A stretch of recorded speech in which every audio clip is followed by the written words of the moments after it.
अंदर पद्मनी ने जन्म लिया। उस पवित्र माटी के अंदर पूज्य गुरुदेव केवल मुनि जी महाराज का कोठारी परिवार के अंदर जन्म हुआ। जन्म लेने के पश्चात मात्र कितने वर्ष की उम्र थी? पूछ लूं मैं आपसे, 25, 30, 35, 40 या आपकी तरह 70 वर्ष की? नहीं नहीं, मात्र 11 वर्ष की उम्र के अंदर जिन्होंने असार संसार को ठोकर मारकर कोठारी परिवार के अंदर जिनका जन्म हुआ, याद रखना उनका जन्म कोई साधारण परिवार में नहीं हुआ। कोठारी जी वो कोसी थल के एक नगर सेठ थे, जिस नगर सेठ के अंदर घर के अंदर जिनका जन्म हुआ। बच्चा धीरे धीरे बड़ा होता है, धीरे धीरे बड़ा होने के बाद योग बने संयोग बने, हीरे की परख जोरी ही कर सकता है। मेरी अनंत आस्था के केंद्र पूज्य गुरुदेव जैन दिवाकर चौथमल जी महाराज का विचरण हुआ। गुरुदेव ने मां कंकु से कहा, अरे मां, यह आपका पुत्र एक जिन शासन का गौरव बढ़ाएगा, यह आपका पुत्र जिन शासन को एक गौरवान्वित करेगा। मां कहती है, गुरुदेव मेरे बेटा ही नहीं, मैं भी जिन शासन में क्या होना चाहती हूँ, अरे समर्पित होना चाहती हूँ।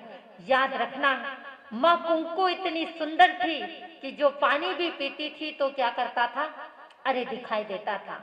ऐसी सर्वांग सुंदरी जो कुछ समय गुजरते हैं और गुरुदेव के चरणों में दीक्षा ले लेती है और अपने पुत्र को भी क्या कर देती है, अरे दीक्षा ले देती है।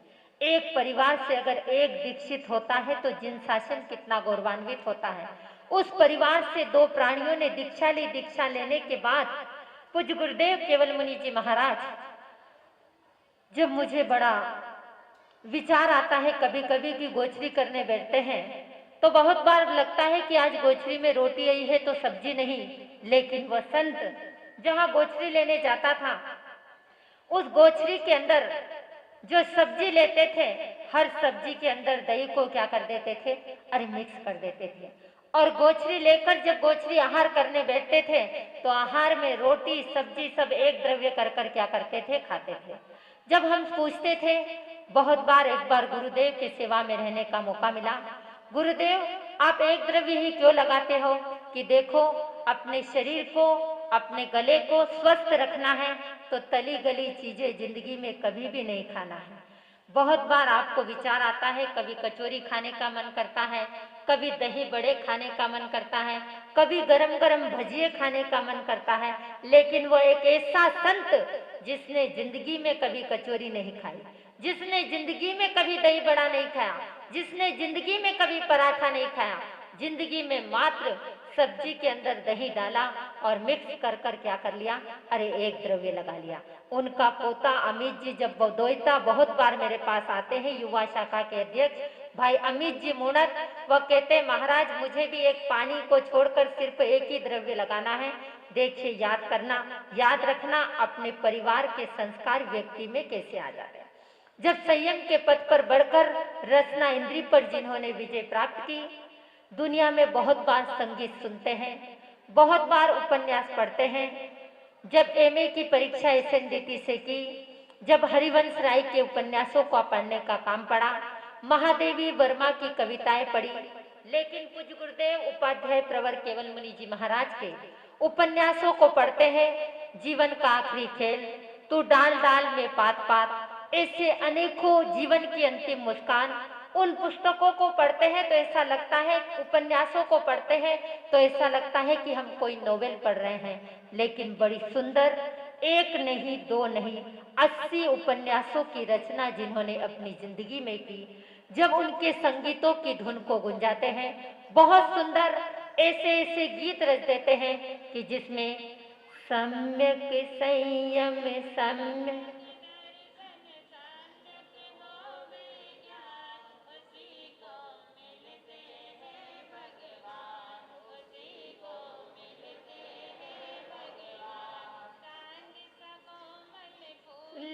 उज्ज्वल पौज्वल सूर्य समान, उसी को मिलते हैं भगवान, उसी को मिलते हैं भगवान। ऐसे ऐसे गीत जो हमारे हृदय को, हमारे दिल को छू जाते हैं। जो व्यक्ति संसार की असारता में डूबता है, तब गुरुदेव ऐसे गीत गाते हैं, डगे मग नाव मझधार है, डगे मग नाव मझधार है, तेरा ही आधार प्रभु तेरा ही आधार है, तेरा ही आधार प्रभु तेरा ही आधार है। जिनके गीतों को सुनकर एक कानों में बड़ी प्रसन्नता का अनुभव होता है, जिनको गीतों को सुनते हैं तो व्यक्ति के दिल में त्याग और वैराग्य की भावना उत्पन्न होती है। जिन्होंने एक नहीं दो नहीं 700 गीत लिखकर इस स्थानकवासी परंपरा का बड़ा सुनहरा उद्धार किया।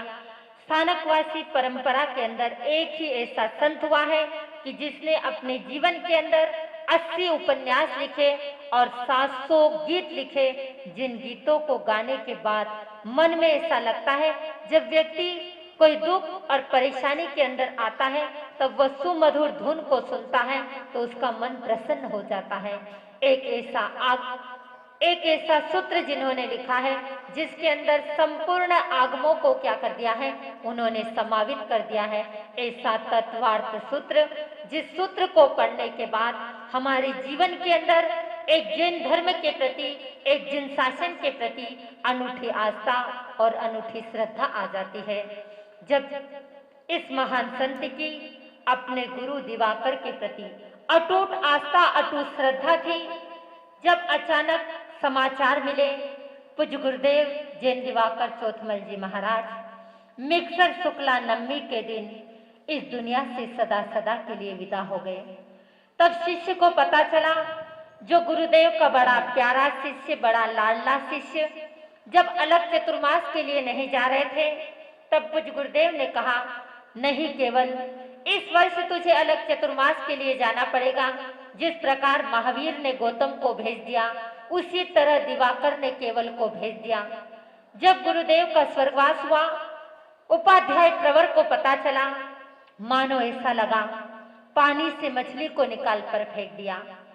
उनके दिल में एक पीड़ा, एक गुरु के प्रति अनूठा प्यार। श्रावकों से कहा, कुछ भी हो जाओ, जब तक मेरे गुरु के दर्शन नहीं हो तब तुम इस अर्थी को मत उठाना। लंबे समय तक, काफी लंबा 50 किलोमीटर की लंबी यात्रा की, लेकिन समय अविराम गति से जा रहा था। गुरु के करीब पहुंचने के लिए मात्र 22 किलोमीटर बचे। पैर थक गए, मन में पीड़ा, मन में वेदना, लेकिन पैर थक गए, अंतिम दर्शन नहीं हो पाए। कोटा वालों ने गुरुदेव को अग्नि संस्कार दे दिया। अब सोचते हैं, कहते हैं वियोगी की पीड़ा वियोगी ही जान जाता है। तब उनके दिल में एक पीड़ा थी, एक चीज थी कि मैंने अपने गुरु के दर्शन नहीं किए, तो उन्होंने गुरु की याद में एक गीत लिखा। जब उस गीत को हम गाते हैं, गुनगुनाते हैं, तो हमारी खुद की आंखों में पानी आ जाता है। गुरु केवल ने वो अंतिम गुरु के लिए एक सुंदर सा गीत रचा। दिवाकर उस पार है, छाया अंधकार है, सावन जलधर की तरह बह रही आंसूधार है। दिवाकर उस पार है, छाया अंधकार है, सावन जलधर की तरह बह रही आंसूधार है। दिवाकर उस पार है। सुनहरे गीत जिन्होंने अपने जीवन में लिखे, अंतिम उन्होंने साउथ में व्यक्ति उन्हें भगवान की तरह मानते थे। कल मेरे पास पारसमल जी कोठारी आए, वह कहने लगे, महाराज साहब, मैंने कहा कल पूज्य गुरुदेव केवल मुनि जी महाराज की जन्म जयंती है। बोले, महाराज साहब, मेरे गुरु भी वही है, वह केवल मुनि नहीं थे, वह केवल ज्ञानी थे। मैंने कहा, भाई ऐसा क्या हो गया? बोले, महाराज, मेरे जिया जी का स्वास्थ्य बड़ा खराब था, डॉक्टरों ने कह दिया कि ये दुनिया से विदा होने वाले हैं, अंतिम समय बचा है, परिवार के कोई भी व्यक्ति को बुलाना है तो बुला लो। महाराज, हमने सारे व्यक्ति को बुला लिया, लेकिन एक बार कहा, गुरुदेव आप चलो, मेरे जिया जी को मंगलिक दे दो। उन्होंने मंगलिक दी और पारसमल जी से कहा, चलो पारसमल जी तुम नीचे चलो, मैं तुम्हें एक बात कहना चाहता हूँ। उन्होंने उनके कंधे पर हाथ रखा और कहा, डॉक्टर कह रहा है कि ये चले जाएगा, लेकिन मैं कहता हूँ कि इनका लंबा समय है। उसके बाद 15 वर्ष तक वो व्यक्ति जीवित रहा। ऐसी वाचा सिद्धि उस महान संत के जीवन में थी। जब इस दुनिया से विदा हुए, हर व्यक्ति की अंतिम इच्छा होगी, लेकिन एक ऐसा संत था जो फक्कड़ संत था, जिसने अपनी जिंदगी के अंदर कोई भी संस्था अपने नाम से नहीं बनाई। जब अंतिम समय इस दुनिया से विदा हुए, उन्होंने कहा था, मेरे नाम की कोई भी क्या नहीं बनेगी, अरे समाधि नहीं बनेगी, मैं समाधि बनाने के पक्ष में नहीं हूँ। मेरे नाम से, अगर मेरे नाम से आप कोई भी संस्था नहीं बनाओगे, अगर संस्था बनाना है तो महावीर के नाम से बनाओ, आदिनाथ के नाम से बनाओ, ऋषभ देव के नाम से बनाओ। उनके अंतिम संस्कार के बाद एक उनके नाम से जो बेंगलोर के अंदर महावीर कॉलेज बना। ऐसे महान संत की जन्म जयंती मनाने का त्रिनगर की जनता को सुनहरा सौभाग्य मिला। मैं अपनी ओर से, साध्वी मंडल की ओर से गुरु केवल के चरणों में जन्म जयंती के अवसर पर अपनी आस्था और श्रद्धा के पुष्प अर्पित करते हुए, गूंगा इंसान गीत गा नहीं सकता, गूंगा इंसान गीत गा नहीं सकता, ठहरा हुआ राही मंजिल पा नहीं सकता। जिसे मिल गई गुरु केवल की कृपा, जिसे मिल गई गुरु केवल की कृपा, वह अंधेरे में ठोकरे खा नहीं सकता, वह अंधेरे में ठोकरे खा नहीं सकता। इन्हीं मंगल मनीषा के साथ बोलो पूज्य गुरुदेव केवल मुनि जी महाराज साहब की।